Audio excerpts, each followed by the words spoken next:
Test. There we go. Good morning. Good morning. I am so sorry.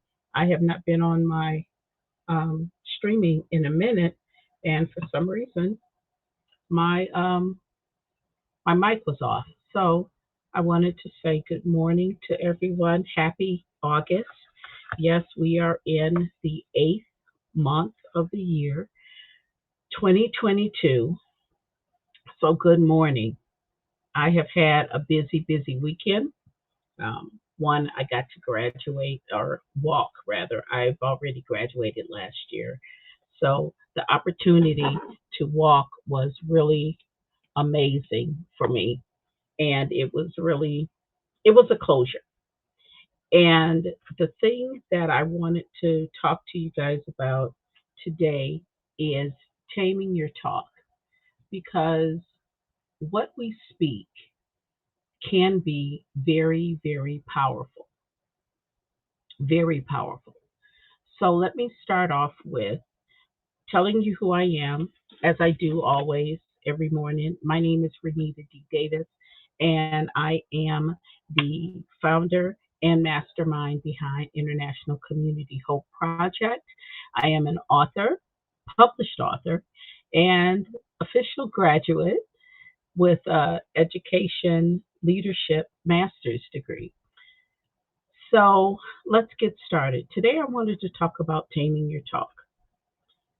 As we go through this faith walk, one of the things that we have to really be mindful of is what we say, because what we say can be very powerful.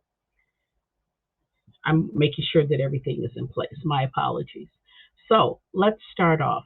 The first thing I want to do is I want to give you the text. Let's see. Bada, bada. So our scriptures for today are Ephesians. Hold on. No, I don't want to do that one. Okay. All right. Hold on just one second. I'm trying to find what I want to do.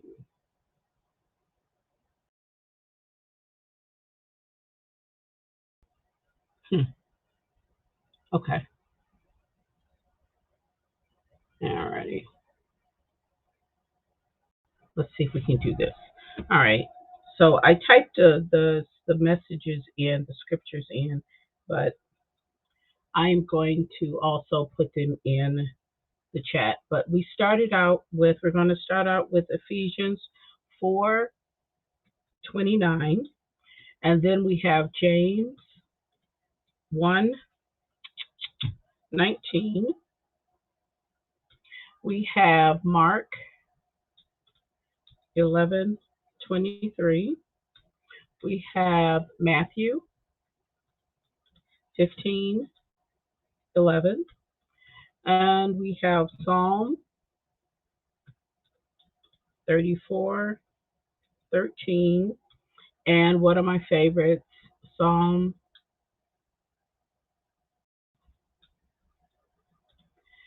19 and 14. And you'll know why it's my favorite. I think, okay, here we go. So, here are our scriptures for today. I'm going to try to get through all of them. If I don't, you have them there. So, let's talk about every scripture that I read. I am going to read it through the King James Version.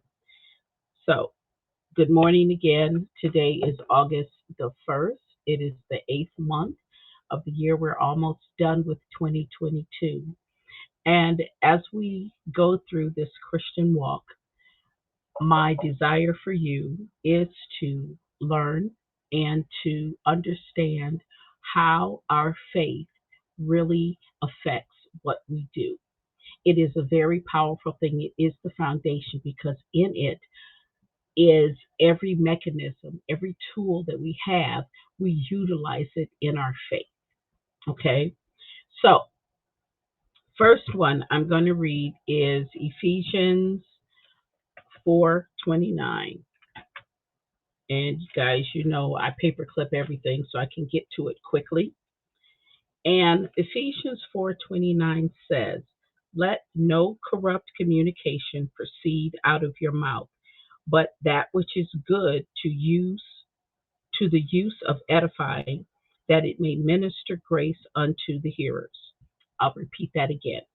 Let no corrupt communication proceed out of your mouth, but that which is good to the use of edifying, that it may minister grace unto the hearers. So when we speak, the things that we say need to be positive, or it needs to uplift, it needs to edify, it needs to not cause anyone harm. And I have noticed lately that the speech that is coming from the mouths of people who are saying that they are Christian, saying that they are believers, can tend to not be in that positive light. And sometimes that even includes when you speak to yourself. I'm sorry, guys, it's kind of warm. Anyway, when you speak about yourself, or when you're speaking over yourself, it needs to edify. You need to edify what you're saying. You need to make sure that you're speaking life. All right. So James 1:19.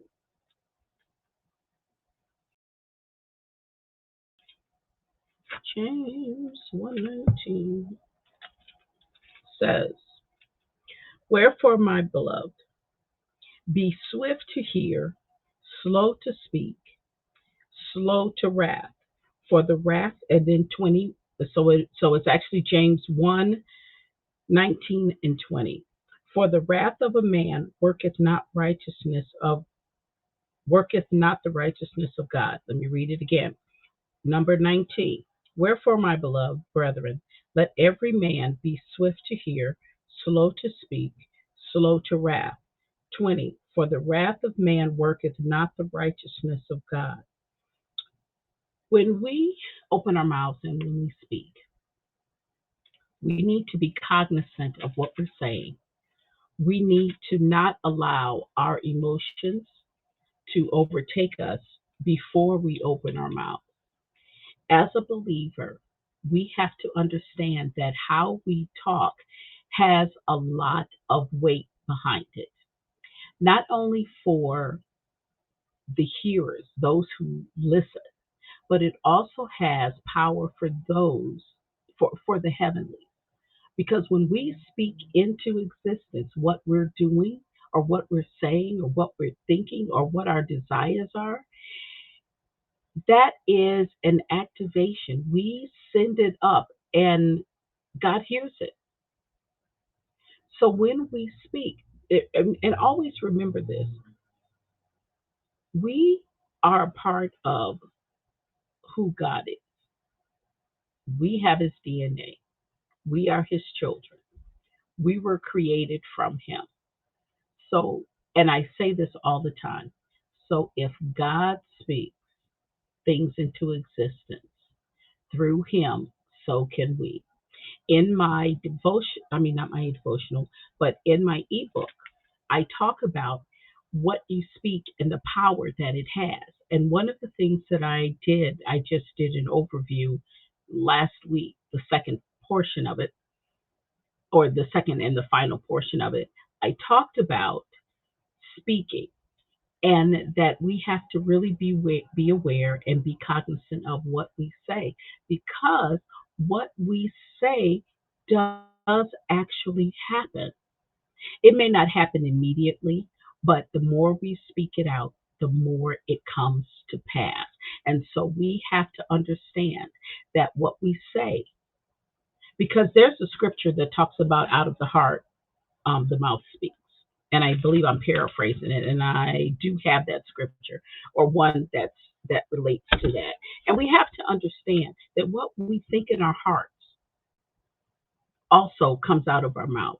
And when we are so familiar or so comfortable that we just speak and say anything. We have to understand the effect that it has on others. So we've done James. Let's go to Mark 11:23.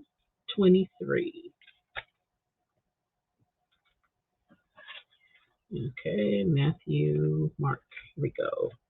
Mark 11:23. For verily I say unto you, that whosoever shall say unto this mountain, Be thou removed, and be thou cast into the sea, and shall not doubt in his heart, but shall believe those things which he saith shall come to pass, he shall have whatever he saith. That is Jesus speaking. And this is what he said to the disciples after they had gone past the, was it an olive, the fig tree? I was about to call it an olive branch, but anyway, the fig tree that he cursed.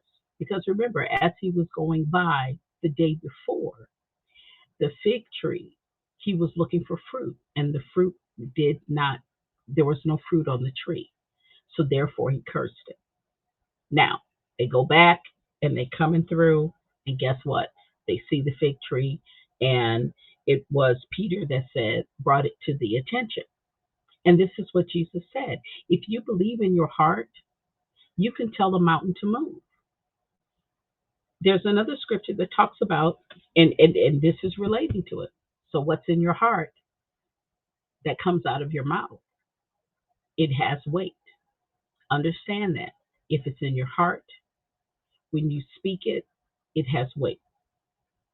The other verse I want to read to you is Matthew 15:11. And it says, Not that which goeth into the mouth defiles a man, but that which cometh out of the mouth is this defileth a man.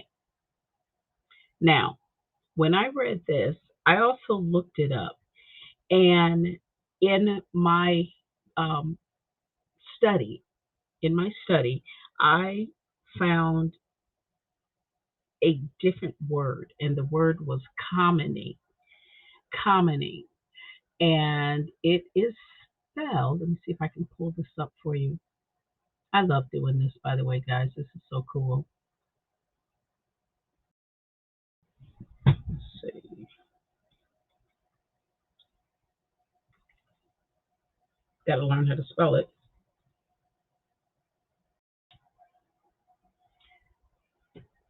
I believe I spelled it right.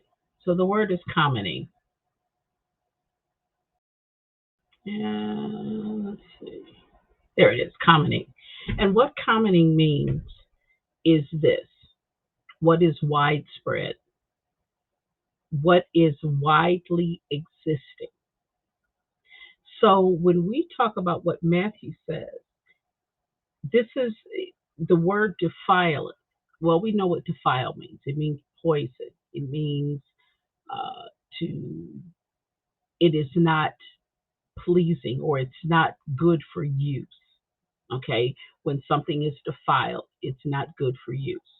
The other word that I found when when doing my study for the replacement of defileth was commoning. So it says, not that which goeth into the mouth commons the man, but that which cometh out of the mouth, this commons the man. So what does common mean? This means that you are falling into the space of what everyone else is doing, what's widely spread, what's widely existing. So the speech that comes out of your mouth, if you're speaking like everyone else, this is what negates our witness. This is what negates our witness. When we can talk like everyone else, when we can speak, when we can think, when we can act, these are the things. If we're just like the common man, these are the things that negates our witness. I have seen over the past several years those who say that they are, they make that declaration, I'm a believer, I'm a Christian. However, what you see them do, what you hear them speak comes out of their mouth, and it is not, it just grieves me.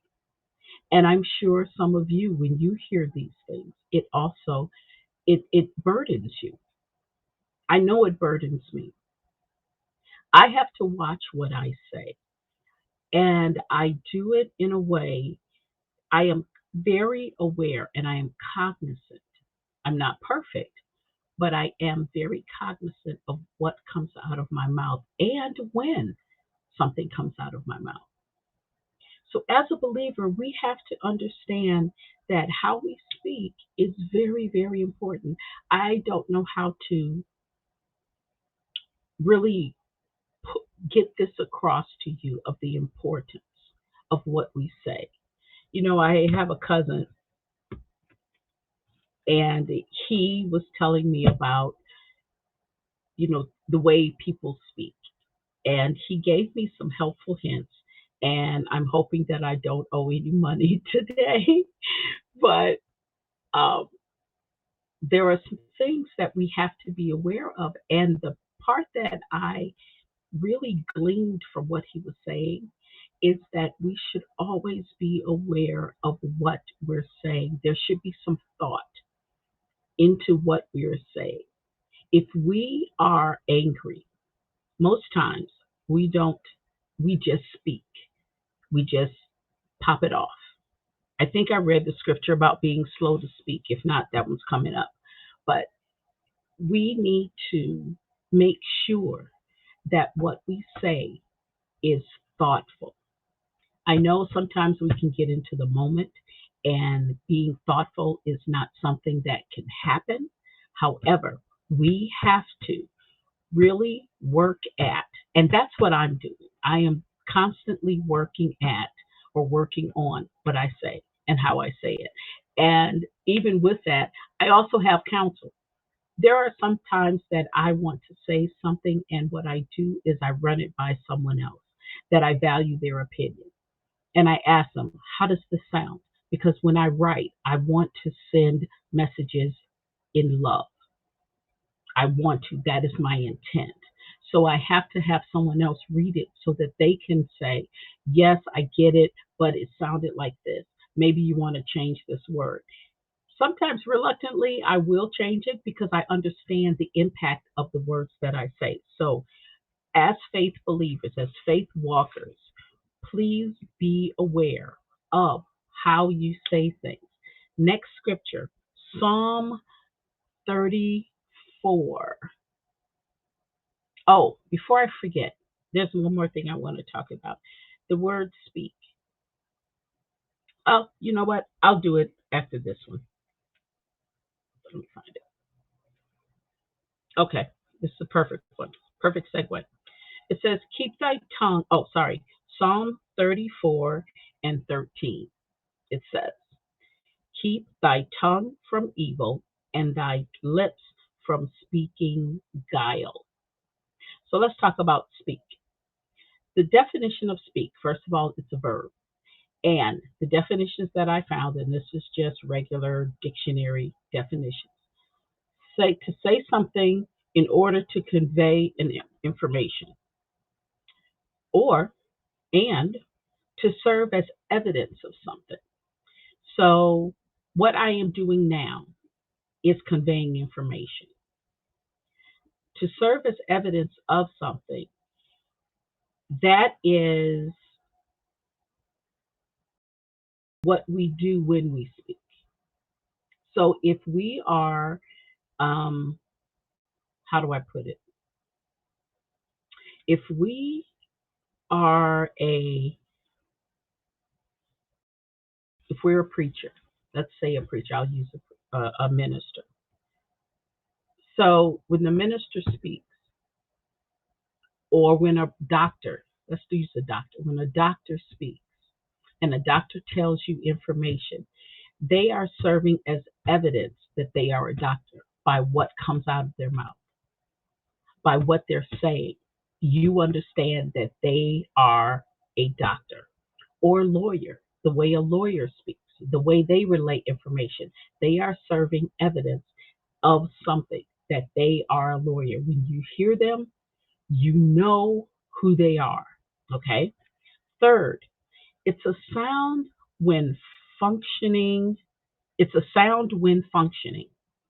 For example, when we listen to music, this is more leans toward the musical side. When you listen to music and someone's playing the saxophone or someone's playing the piano, I love classical music.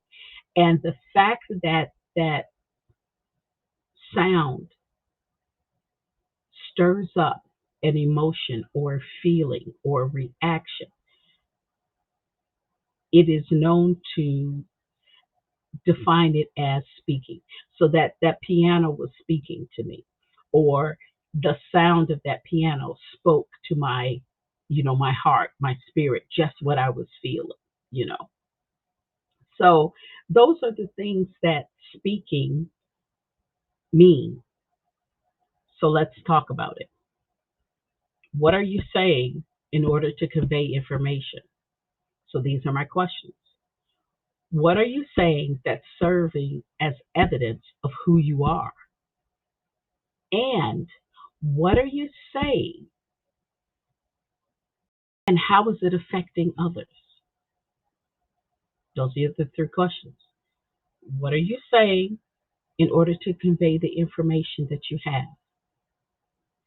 What are you saying that it shows who you are? And what is it saying when it affects someone else? What are you saying? Those are my three questions. So again, let thy tongue keep thy tongue from evil and thy lips from speaking guile. That is Psalms 34:13. As we walk this Christian walk, we are going to have encounters. We are going to have things that cause us to respond. When we speak over ourselves, when we speak to others, we have to make sure that how we speak or what's coming out of our mouth, again, does not contaminate us, that it does not negate our witness. We have to be clearly aware of that because when we do, that's when we are walking in faith because we understand. It's another one of those components. Remember, I said earlier that there are tools. This is one of those components. My last scripture that I want to, actually, I had another one. I want to read this one real quick. It's a proverb. In Proverbs, there's like tons of them. I didn't write this one down, but this was another one. It's Proverbs 18 and 20. And it says, a man's belly shall shall be satisfied with the fruits of his mouth, and with the increase of his lips shall he be filled. Then it says, death and life, and this is 21. Death and life are in the power of the tongue, and they that love it shall eat the fruit thereof. Now, this one kind of threw me because I was trying to figure out eat the fruit of what. So I go back and I do my little study, and I find that when it talks about, and they that love it shall eat the fruit thereof, they're talking about the gift of gab.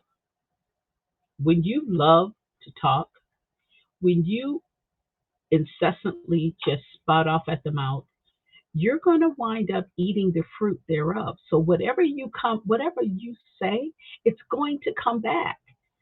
So just remember, we all have the gift of gab. That is one of the things that we have been given on this earth is the ability to speak.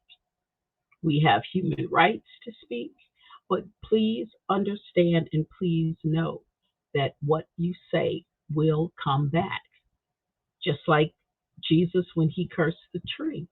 We could say to a mountain, move, but we have to believe in our heart and we have to know without a shadow of a doubt that it's going to happen.